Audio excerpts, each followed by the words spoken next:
Pues, como todas las semanas, y antes que se nos haga más tarde, tu tele rusa.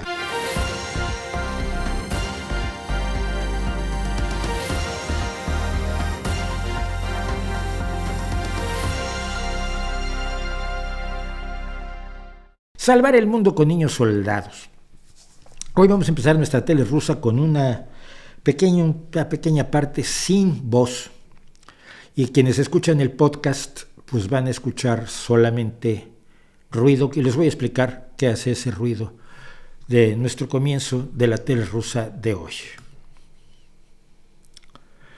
Por cierto, este vídeo que vamos a ver ahora fue tomado en una escuela en Bielorrusia. Y lo que podemos escuchar aquí y ver aquí, pues es a una serie de niños de unos 9-10 años de edad, desarmando, limpiando y rearmando fusiles de asalto AK-47 en el salón de clase. Y aquí tenemos a otros niños que tienen sus AK-47, que los dejan en el suelo, y por órdenes de un comandante que no tiene la edad de ellos tienen en este caso unos 6 años, hacen ciertos ejercicios de artes marciales como si fueran a matar gente malvada,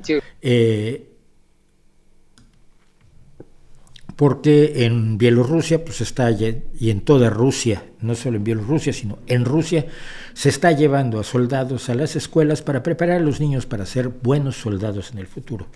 Mire usted, si va usted a igualar lo que pasa en los países democráticos con Rusia, pregúnteme si esto está pasando en las escuelas de Francia, de Alemania, de Inglaterra, de España, de Italia, de Japón, ni de Estados Unidos. Hay muchos locos moviendo las milicias en Estados Unidos, pero no están los niños en las escuelas todavía. Supongo que algunos republicanos querrían que sí se pudiera hacer, pero todavía no están aprendiendo a armar, desarmar y limpiar fusiles de asalto, que ellos utilizarían quizás AR-15 en vez de AK-47 en los colegios, en las escuelas, en las primarias, con niños de 8 o 9 años en los Estados Unidos. Digo para tenerlo claro. Vamos a seguir. Es interesante escuchar a los republicanos, dice este corresponsal en Nueva York de la tele rusa, que es Valentín Bogdanov. Por ejemplo, los participantes de una encuesta que creó Tucker Carlson. Tucker Carlson es el máximo representante prorruso y ultraderechista de los Estados Unidos, de quien hemos hablado aquí, porque ha reconocido que mintió defendiendo que Donald Trump ganó las elecciones de 2020 y mintió solamente para no perder audiencia, o sea que es un tipo con una cara impresionante. Pero esta encuesta, que fue creada por Tucker Carlson y enviada a los posibles candidatos futuros del Partido Republicano en 2024, y la respuesta es clara: nadie está interesado en Ucrania. Los que realmente tienen una oportunidad de ser presidentes, honestamente, 2 personas, Donald Trump y Ron DeSantis, el gobernador de Florida, básicamente en sincronía, en unísono, dijeron que Ucrania está lejos y Ucrania es costosa y que Ucrania es peligrosa. Yo lo que sé y lo que recuerdo es, Ron DeSantis está en una posición más extrema, pero lo que recuerdo es que Donald Trump decía que él podía acabar con la guerra en 24 horas simplemente entregándole el 25% de Ucrania a Putin.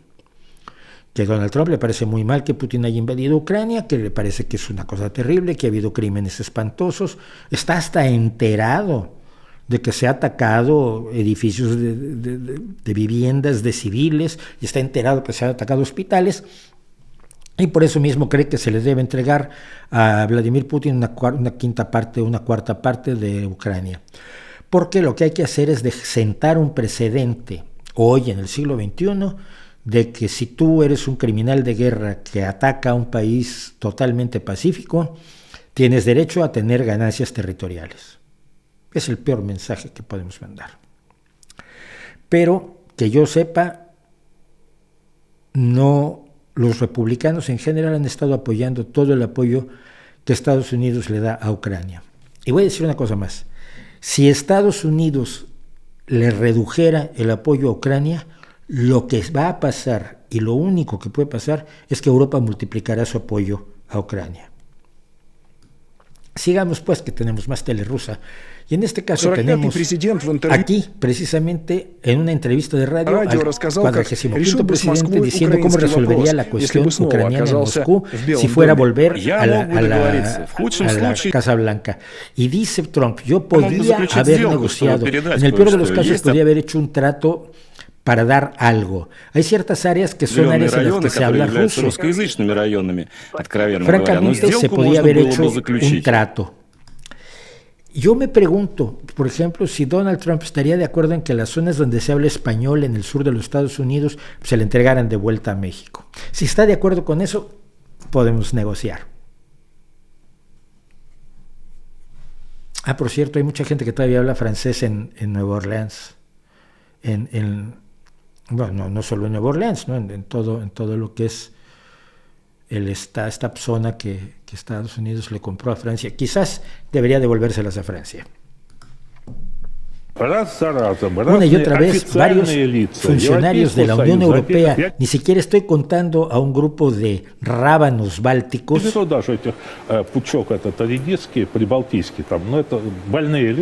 son gente enferma, pero otras personas, gente más significativa, está diciendo que enjuiciarán al presidente de Rusia, Putin, que ya están preparando un tribunal sobre Rusia para enjuiciar a los criminales de guerra rusos. Hemos declarado estar listos para establecer nuestro propio tribunal, para enjuiciarlos a ellos. ¿Por qué? Pregunta este señor que es Vladimir Solovyov, el propagandista número 1 de Rusia. ¿Por qué vamos a operar bajo su paradigma? ¿Bajo cuál paradigma está usted operando ahora? El nuestro. El comandante supremo claramente estableció una meta.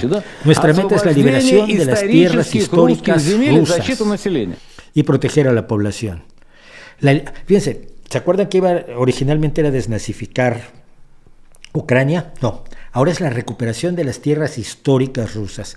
E increíblemente uno de los tipos más bestiales que tienen como tertulianos hace la pregunta más difícil de todas aquí. ¿Cuáles son las fronteras de estos territorios rusos históricos?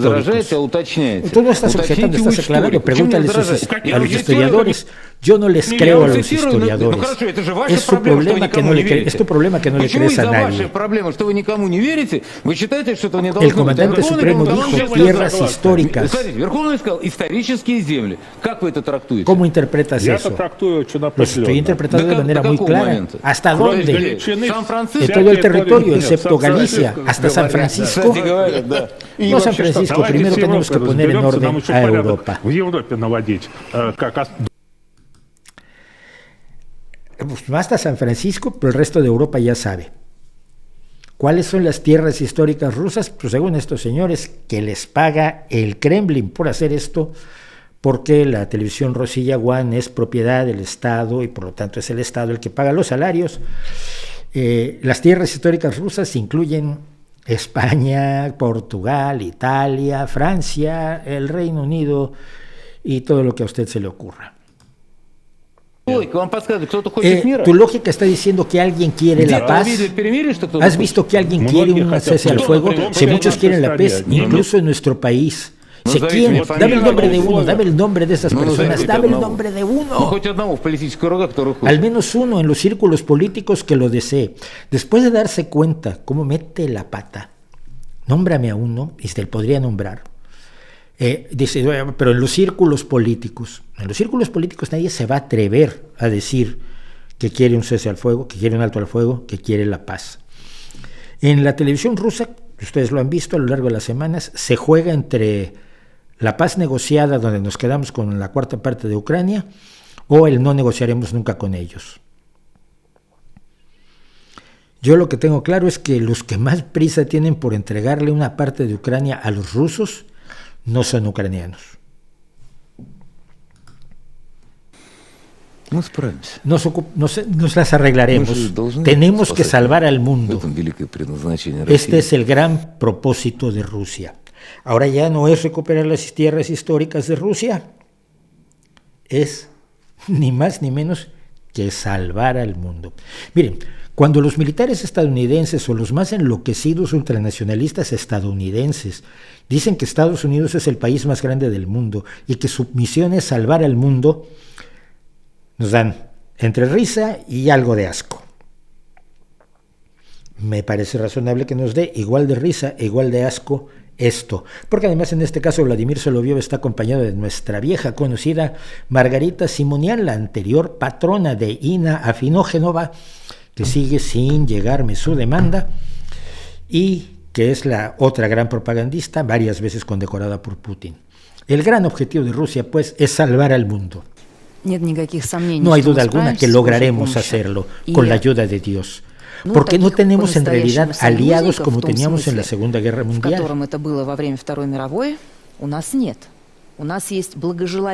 Tenemos a muchos observadores que nos desean el bien en China, India, el mundo árabe, América Latina. Pero ¿quiénes son nuestros aliados? Aliados que nos podrían ayudar con Lend-Lease, abriendo un segundo frente.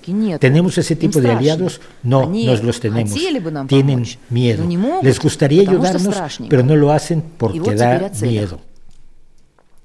Lend-Lease, lo hemos comentado aquí, es el programa mediante el cual el Reino Unido y Estados Unidos le dieron una gran cantidad de material, armas, alimentos, municiones y equipo a la Unión Soviética, que fue importantísimo entre 1941 y 1945 para que la Unión Soviética resistiera la invasión nazi, sin quitarle heroísmo al pueblo soviético que puso 20 millones de muertos. Esto es importante. Pero el Lend-Lease, el programa Lend-Lease, préstamo y arrendamiento, un programa que se le ocurrió a Roosevelt, mediante el cual, mira, yo te doy armas para la guerra y cuando acabe la guerra, pues las que sobren me las devuelves. Era una forma de regalar armas, pero un poco. Y esto lo estuvo haciendo durante toda la Segunda Guerra Mundial el Reino Unido, desde el momento en que los nazis invaden Alemania, lo hacen el Reino Unido y Estados Unidos hasta el último día de la guerra.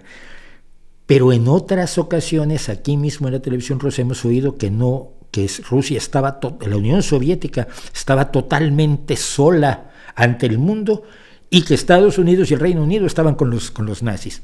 Aquí tenemos verdades para todos los gustos. Y acerca de nuestras metas, dice Margarita: cuando ganemos esta guerra no ganaremos contra Ucrania, no solamente tomaremos Bakhmut o Vuhledar, piénsenlo. Derrotaremos a todo el mundo occidental, que está actualmente mandando toda su fuerza a Ucrania. Cuando derrotemos a toda esta horda, simplemente confirmaremos nuestra situación excelente, cuyo conocimiento me entibia el corazón, como el país más grande del mundo. El país más grande del mundo, dice Margarita Simonian. Esa es la visión que se vende a Rusia, no a nosotros. No es para nosotros, se vende a los rusos. Se les está diciendo que son el país más grande del mundo, que van a ganar esta guerra, que derrotarán a todo Occidente, que expandirán sus fronteras hasta Portugal. En serio, esta propaganda no tiene parecido alguno en Occidente.